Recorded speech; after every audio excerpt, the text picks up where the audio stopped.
Hello and welcome to Upright Classes. I am Ajoshwata and we have been studying agriculture, its features, problems and policies.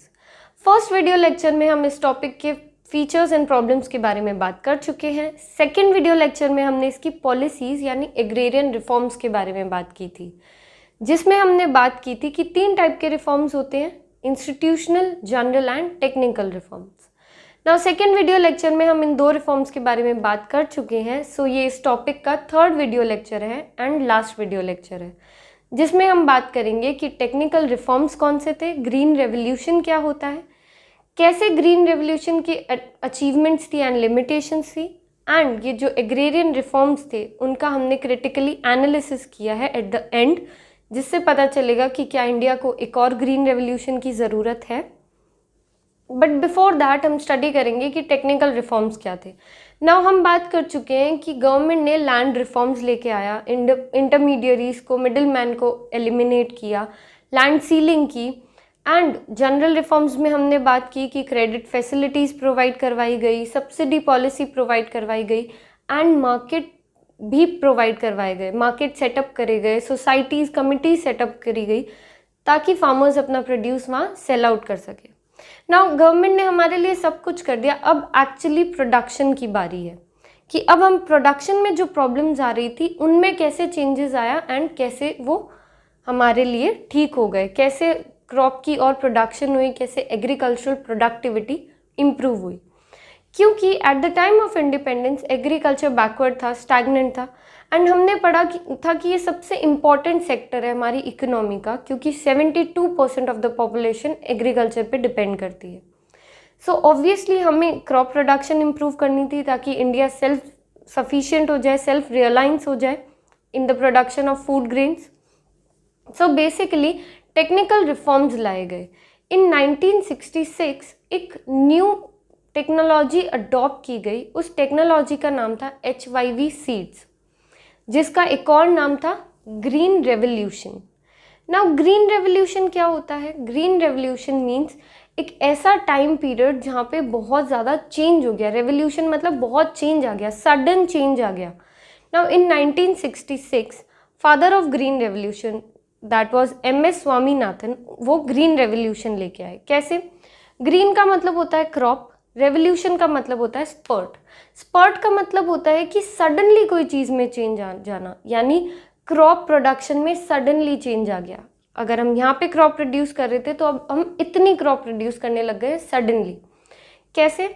Now because of HYV seeds, high yielding variety of seeds, जो कि काम आती है crop productivity and crop production बढ़ाने के लिए, specially जवार, बाजरा, cotton, wheat, rice, मेज एक्सेट्रा। नाउ इनकी क्रॉप प्रोडक्शन बढ़ाने के लिए एक पर्टिकुलर न्यू टेक्नोलॉजी आई थी which is high yielding variety of seeds. Now अब हम वापस से समझेंगे कि ग्रीन रेवोल्यूशन क्या होता है एंड किस चीज़ों की वजह से ग्रीन रेवोल्यूशन हुआ हमारे इंडिया में। Now green revolution refers to sudden change और increase in large crop production with the help of use of HYV seeds. ये जो high yielding variety of seeds थी, इनको यूज़ करने से जो चेंज आया हमारी क्रॉप के प्रोडक्शन में। देन यूज़ ऑफ फर्टिलाइजर्स, जो हम नेचुरल खाद यूज़ करते थे पहले, अब हम केमिकल फर्टिलाइजर्स यूज़ करते हैं ताकि हमारी जो क्रॉप प्रोडक्शन है वो क्या हो, वो इंक्रीज हो जाए। Now third was use of pesticides. Now जो पेस्टिसाइड्स एंड इंसेक्टिसाइड्स होते हैं जो डिजीजेस एंड इंसेक्ट से प्रोटेक्ट करते हैं हमारी क्रॉप को, वो हमने यूज़ करना स्टार्ट कर दिया ताकि कोई भी क्रॉप में इंसेक्ट्स ना लग जाए या उनको कोई डिजीज़ ना हो जाए या कांटे ना लग जाए। Now fourth was scientific crop production. Scientific crop production होता है कि एक सीजन के टाइम में डिफरेंट क्रॉप ग्रो करना, मतलब डिफरेंट सीजन्स में डिफरेंट क्रॉप का प्रोडक्शन करना, क्रॉप रोटेशन करते रहना उस पर्टिकुलर लैंड पे। कैसे? पहले क्रॉप का सिलेक्शन होता है, फिर सॉइल प्रिपेयर करते हैं, फिर सीड का सिलेक्शन होता है एंड फर्टिलाइजर्स यूज होते हैं and so on, and lastly with the help of mechanised means of cultivation. Now different new modern inputs use करने से भी ग्रीन रेवोल्यूशन हुआ। कैसे? ट्रैक्टर्स, हार्वेस्टर्स, ये जो भी न्यू टेक्नोलॉजीज थी, इनकी वजह से इन ग्रीन रेवोल्यूशन हुआ। मतलब ग्रीन रेवोल्यूशन में हेल्प की किसने? HYV सीड्स ने, जो कि फूड ग्रेन में लार्ज इंक्रीमेंट थी क्रॉप प्रोडक्शन के लिए। Secondly use of fertilisers, different खाद, नए नेचुरल केमिकल खाद, यूज़ ऑफ पेस्टिसाइड्स ताकि इंसेक्ट्स ना लगे एंड कोई भी डिजीज़ ना हो, क्रॉप को प्रोटेक्ट करा गया था by the pesticides and insecticides. Then crop rotation and modern inputs. Now green revolution की वजह से हमारी जो इंडिया थी वो सेल्फ सफिशिएंट बन गई, क्योंकि ग्रीन रेवोल्यूशन आया था 1966 में एंड बाय द ईयर 1967 से 1968 में हमारा जो फूड प्रोडक्शन था, हमारा जो क्रॉप प्रोडक्शन था, वो इंक्रीज़ हुआ 25% से एंड हमारी इंडिया सेल्फ सफिशिएंट हो गई in the production of food grain. यानी कि ग्रीन रेवोल्यूशन हमारे लिए कितना इम्पोर्टेंट था। एंड ये किस वजह से आया? Majorly because of the HYV seeds. Now अब हम पढ़ेंगे कि ग्रीन रेवोल्यूशन के क्या क्या फेजेस थे एंड ये जो HYV सीड्स थी इनको यूज़ करने के लिए क्या क्या रिक्वायरमेंट्स थी। So moving on, first of all हम बात करेंगे कि HYV सीड्स यूज़ करने के लिए क्या क्या रिक्वायरमेंट थी। फर्स्ट रिक्वायरमेंट थी कि करेक्ट क्वांटिटीज़ में फर्टिलाइजर्स एंड पेस्टिसाइड्स का यूज़ हो। सेकेंड, रेगुलर सप्लाई हो हाई वॉल्यूम ऑफ वाटर का, मतलब HYV सीड्स यूज़ करने के लिए बहुत ज़्यादा पानी की रिक्वायरमेंट थी।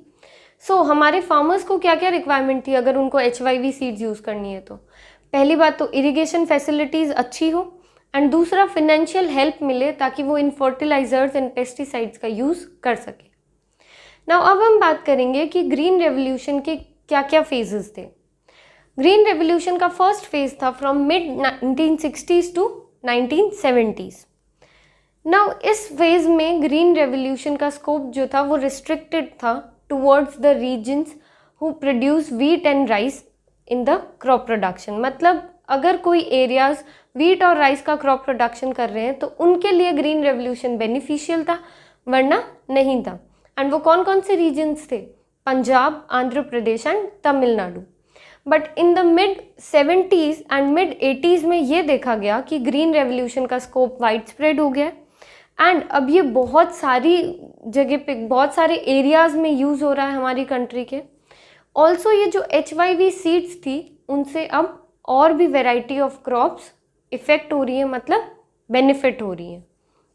सो ग्रीन रेवोल्यूशन के दो फेजेस थे।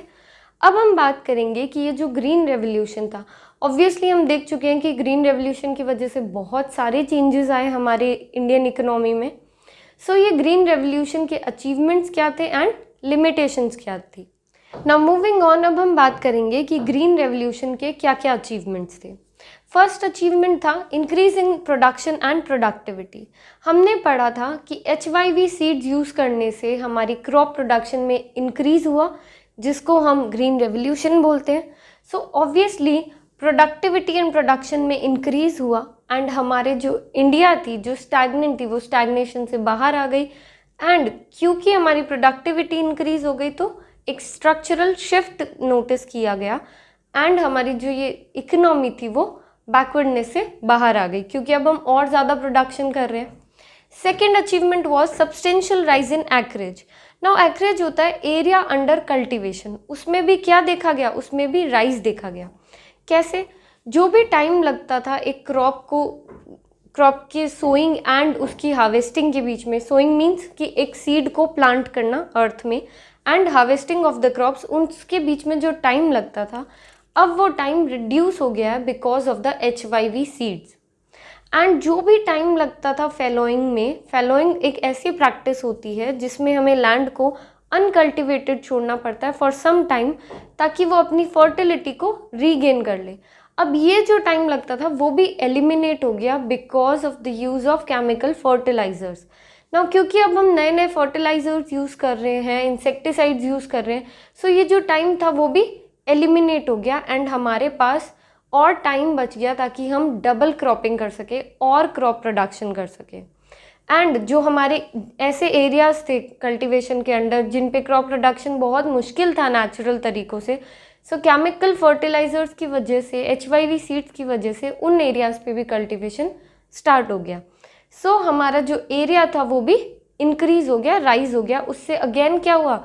क्रॉप प्रोडक्शन एंड प्रोडक्टिविटी हो गई। नाउ क्योंकि क्रॉप प्रोडक्शन एंड प्रोडक्टिविटी हो गई तो हम सेल्फ सफिशिएंट हो गए इन फूड ग्रेन, क्योंकि अब बहुत ज़्यादा प्रोडक्शन हो रही है तो हमें इंपोर्ट नहीं करना पड़ रहा है। एंड इंडिया ने स्टार्ट कर दिया था बफर स्टॉक्स मेंटेन करना, यानी कि फूड ग्रेन का स्टॉक मेंटेन करना स्टार्ट कर दिया था, क्योंकि अब हम इतनी ज़्यादा प्रोडक्शन कर रहे हैं कि हम सेल्फ सफिशिएंट भी हो चुके हैं, हम मार्केट में भी सेल आउट कर चुके हैं एंड उसके बाद भी हमारे पास सरप्लस बच रहा है, तो वो स्टॉक इंडिया ने मेंटेन करना स्टार्ट कर दिया था। Now the next achievement was marketed surplus. Now surplus का मतलब होता है surplus of farmers output over and above his own consumption, मतलब खुद की कंजप्शन करने के बाद भी अगर कुछ एक्स्ट्रा बच जाता है तो उसको सरप्लस कहते हैं। एंड मार्केटेड सरप्लस किसको कहते हैं? Portion of agricultural production which is sold in the market, मतलब जो सरप्लस बचा है उसको अगर मार्केट में सोल्ड आउट कर देते हैं by the farmers is called marketed surplus. Very easy, अगर खुद की कंजप्शन के बाद कुछ प्रोडक्शन या कुछ क्रॉप्स या एग्रीकल्चर प्रोडक्शन बच जाता है तो उसको मार्केट में सेल आउट कर देते हैं, जिससे कि फार्मर्स को कैश मिलती है एंड उस कैश से वो या तो प्रोड्यूसर्स गुड खरीदेंगे ताकि और प्रोडक्शन कर सके, या कंज्यूमर गुड्स खरीदेंगे ताकि वो अपनी कंजप्शन नीड्स को सेटिस्फाई कर सके। नाउ मार्केटेड सरप्लस एक साइन है कमर्शियलाइजेशन ऑफ एग्रीकल्चर का, यानी कि हमारे फार्मर के आउटलुक में चेंज आया। अब जो फार्मिंग होती है वो सब्सिस्टेंशियल फार्मिंग नहीं, कमर्शियल फार्मिंग हो रही है, यानी सिर्फ खुद के लिए नहीं प्रोड्यूस कर रहे हैं बट मार्केट के लिए भी प्रोड्यूस कर रहे हैं ताकि उससे उन्हें प्रॉफिट हो एंड बेनिफिट हो। Now the last achievement was benefit to low income groups. Now अगर इतनी ज़्यादा प्रोडक्शन होगी, इतनी ज़्यादा प्रोडक्टिविटी इंक्रीज हो जाएगी तो मार्केट में एक लार्ज पोर्शन होगा सेल आउट करने के लिए, और अगर मार्केट में ज़्यादा क्रॉप प्रोडक्शन या ज़्यादा कोई भी वेजिटेबल आ जाता है तो उसकी प्राइसेस कम हो जाती है, ये हमने प्रैक्टिकल लाइफ में भी देखा है। सो अगर प्राइसेस कम हो जाएगी तो जो लो इनकम ग्रुप्स वाले पीपल है, जो लोग हैं जो अपना major portion of income spend करते हैं फूड ग्रेन को बाय करने में, उनके लिए अब बेनिफिट होगा, क्योंकि अगर ज़्यादा क्रॉप प्रोडक्शन होगी तो मार्केट में उसकी प्राइस कम हो जाएगी एंड कम प्राइसेस में ये जो लो इनकम ग्रुप वाले लोग हैं वो अब इन क्रॉप्स को खरीद पाएंगे, इन फूड ग्रेन्स को खरीद पाएंगे। सो ये एक बेनिफिट है लो इनकम ग्रुप्स वालों के लिए एंड वो अपनी इनकम को कहीं और स्पेंड कर पाएंगे, जो इनकम पहले वो सिर्फ फूड ग्रेन परचेज करने में लगा देते थे। सो बेसिकली ग्रीन रेवोल्यूशन से हमें बहुत सारे अचीवमेंट्स हुए। नाउ क्योंकि हम देखते हैं कि अगर कोई भी प्लानिंग करते हैं, कोई भी हम नई चीज़ लेके आते हैं, सो उसके कुछ ना कुछ डिसएडवांटेजेस या लिमिटेशंस भी होती है। नाउ अब हम बात करते हैं कि ग्रीन रेवोल्यूशन के क्या क्या लिमिटेशंस थी या फेलियर्स थे। नाउ हमने ये पढ़ा कि ग्रीन रेवोल्यूशन की वजह से हमारी प्रोडक्टिविटी में राइज हो गया, हमारी क्रॉप प्रोडक्शन इम्प्रूव हो गई, बट ये जो राइज है वो अगर हम अपने पास्ट रिकॉर्ड से कंपेयर करें तो ही सिग्निफिकेंट है, बट अगर हम डेवलप्ड नेशन से इसको कंपेयर करें तो ये राइज इनसिग्निफिकेंट है। कैसे? For example in case of wheat हमारा जो पर हेक्टेयर प्रोडक्टिविटी थी वो थी 3.1 और चाइना की थी 6.5 एंड यूके की थी 9 टन्स। सो हम क्लियरली देख सकते हैं कि अगर हम डेवलप नेशन से खुद को कंपेयर करें तो हम कितना पीछे हैं प्रोडक्टिविटी में। And in case of rice हमारी जो पर हेक्टेयर प्रोडक्टिविटी थी वो थी 3.5 टन्स एंड चाइना की थी 6.8 टन्स। सो इन दोनों पॉइंट से हम ये ऑब्जर्व कर सकते हैं कि हम कहीं ना कहीं फेल हो चुके हैं ग्रीन रेवोल्यूशन को यूज़ करने में, या क्या क्या लिमिटेशंस थी हमारे यहाँ पे ग्रीन रेवोल्यूशन की। सो फर्स्ट लिमिटेशन थी limited crops. Now green revolution की वजह से आउटपुट तो राइज हुआ, बट कौन सा आउटपुट, क्या प्रोडक्शन? सिर्फ क्रॉप प्रोडक्शन, क्योंकि हमारा जो ग्रीन रेवोल्यूशन था इंडिया में वो रिस्ट्रिक्टेड था फूड क्रॉप्स को ग्रो करने में या उसकी प्रोडक्शन को इंक्रीज करने में, for example wheat and rice. Now कोई भी सिमिलर राइज नहीं देखा गया पल्सेस या कमर्शियल क्रॉप्स ग्रो करने में, जैसे कि जूट या टी, कॉटन, ये सब नहीं ग्रो हो पा रही थी। Secondly regional inequalities. नाउ हमने ये भी देखा कि ये जो ग्रीन रेवोल्यूशन है वो कुछ एरियाज़ में तो बहुत ज़्यादा रेवोल्यूशनरी चेंज लेके आया है in for example in Punjab, Haryana, Maharashtra, Tamil Nadu, but UP, Bihar, Madhya Pradesh, इन सब जगहों पे ग्रीन रेवोल्यूशन का कोई चेंजेस नहीं था या उनसे कोई भी बेनिफिट नहीं हुआ फार्मर्स को। सो अगेन रीजनल इनइक्वालिटीज़ हुई। हमारी जो इंडियन इकोनॉमी थी वो पूरी तरह से ग्रो नहीं हो रही थी, सेल्फ सफिशिएंट नहीं हो रही थी। Now the third point was limited farming population. Now हमारी जो फार्मिंग पॉपुलेशन थी वो ज़्यादा कौन से फार्मर्स को कंसिस्ट करती थी? Small and marginal farmers. ज़्यादा कैसे फार्मर्स थे? जो पुअर फार्मर्स थे। सो ये जो HYV सीड्स थी, अगर इनको यूज़ करना है तो एक्सपेंसिव इनपुट्स की रिक्वायरमेंट थी, जो कि ये स्मॉल और मार्जिनल फार्मर्स अफोर्ड नहीं कर पाते थे। सो ये जो फार्मिंग पॉपुलेशन थी जिनसे ग्रीन रेवोल्यूशन को, जिनसे बेनिफिट हुआ ग्रीन रेवोल्यूशन का, जिन पॉपुलेशन को, वो बहुत ही लिमिटेड थी। लिमिटेड कैसे थी? क्योंकि स्मॉल एंड मार्जिनल फार्मर्स तो अफोर्ड नहीं कर सकते हैं परचेज करना एक्सपेंसिव इनपुट्स का। सो ये जो रिच फार्मिंग पॉपुलेशन होती थी, सिर्फ वो ही ये अफोर्ड कर पाती थी एक्सपेंसिव इनपुट्स, एंड सिर्फ वो ही अपना आउटपुट राइज कर पाती थी, जिससे लगता था कि बहुत मेजर चेंज आया है एंड ग्रीन रेवोल्यूशन से बहुत बेनिफिट हो रहा है। बट ऐसा नहीं है, क्योंकि रिच फार्मर्स बहुत ही कम थे, they were small in number, and जो पुअर फार्मर्स थे, जो स्मॉल एंड मार्जिनल फार्मर्स थे, वो बल्क में थे। सो ग्रीन रेवोल्यूशन का बेनिफिट जो था वो लिमिटेड फार्मिंग पॉपुलेशन को था, यानी सिर्फ रिच फार्मिंग पॉपुलेशन जो है सिर्फ उनको इसका बेनिफिट हुआ। Now the fourth point was ecological degradation. Now ecological degradation होता है क्योंकि हम बहुत ज़्यादा डिपेंड कर रहे थे केमिकल फर्टिलाइजर्स पे, पेस्टिसाइड से, तो उसकी वजह से हमारी इकोलॉजी और हमारा एनवायरनमेंट हार्म हो रहा था, हमारी लैंड की फर्टिलिटी हार्म हो रही थी, रिड्यूस हो गई थी, एंड जो एनवायरनमेंट था वो डैमेज हो रहा था। सो अगेन ये ग्रीन रेवोल्यूशन का फेलियर है हमारे लिए। And the last point was undesirable social effects. Now ये हमारे लिए बहुत ज़्यादा इम्पोर्टेंट फेलियर या इम्पोर्टेंट लिमिटेशन है ग्रीन रेवोल्यूशन की, क्योंकि हम अब न्यू मशीन्स और न्यू HYV सीड्स यूज़ करने लग गए हैं। तो इस वजह से नोटिस किया गया कि जो ये लेबर थे उनका सरप्लस हो चुका है, मतलब कि जो काम करने वाले लोग हैं अब उनको मशीन्स ने रिप्लेस कर दिया था। सो लेबर बहुत सरप्लस हो गई थी, यानी कि अनएम्प्लॉयमेंट आ गई थी फिर से।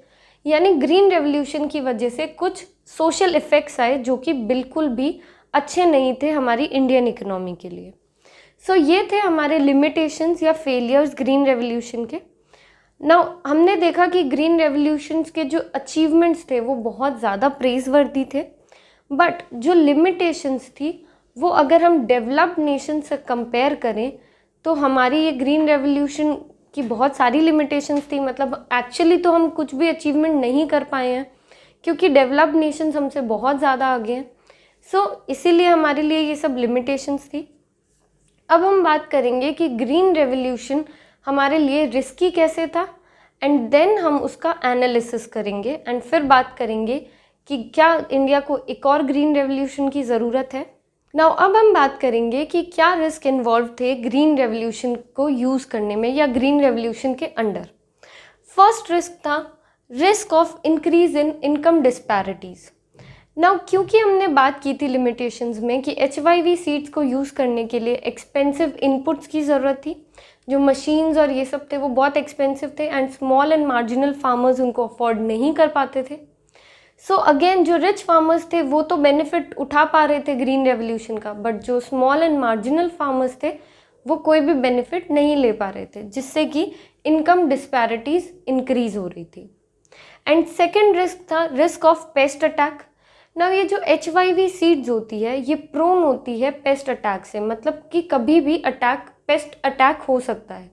सो जो स्मॉल फार्मर्स है जो ये HYV सीड्स यूज़ कर रहे हैं उनका बहुत ज़्यादा क्रॉप प्रोडक्शन में लॉस हो जाएगा, वो सब कुछ एक बार में लूज़ कर देंगे अगर वो पेस्टिसाइड्स एंड इंसेक्टिसाइड्स नहीं यूज़ करते हैं तो। सो इन रिस्क से बचने के लिए हमारी गवर्नमेंट ने जो स्मॉल एंड मार्जिनल फार्मर्स हैं उनको सब्सिडीज़ प्रोवाइड करवाई, ताकि वो इन इनपुट्स का जो एक्सपेंसिव इनपुट्स थे उनको यूज़ कर सके, HYV सीड्स यूज़ कर सके, एंड ग्रीन रेवोल्यूशन का बेनिफिट ले सके। एंड उनको पेस्टिसाइड्स एंड इंसेक्टिसाइड्स जैसे केमिकल फर्टिलाइजर्स भी प्रोवाइड करवाए, ताकि अगर कभी पेस्ट अटैक होता है तो वो उससे भी बच सके, उनकी जो क्रॉप है वो डिजीज़ से या फिर कोई भी इंसेक्ट अटैक से बच सके। सो ये 2 रिस्क इन्वॉल्व होते हैं ग्रीन रेवोल्यूशन में। Now because of this economic planning and because of the agrarian reforms, technical reforms, general reforms and land reforms, हमारे यहाँ पे क्रॉप प्रोडक्शन बहुत ज़्यादा राइज हो गया एंड जो प्रोडक्टिविटी थी वो भी इम्प्रूव हो गई, जो एरिया अंडर कल्टिवेशन था वो भी इम्प्रूव हो गया। अगर हम इसको इंडिपेंडेंस के टाइम से कंपेयर करें तो हमारे level of production and productivity बहुत ज़्यादा राइज हो चुका है एंड इंडिया सेल्फ सफिशिएंट बन चुका है। ना इसको कहते हैं ग्रीन रेवोल्यूशन। बट क्या इंडिया को एक और ग्रीन रेवोल्यूशन की ज़रूरत है? Yes is the obvious answer, क्योंकि जो 60s में ग्रीन रेवोल्यूशन आया था उसके रिजल्ट्स अब श्रिंक होना स्टार्ट हो चुके हैं।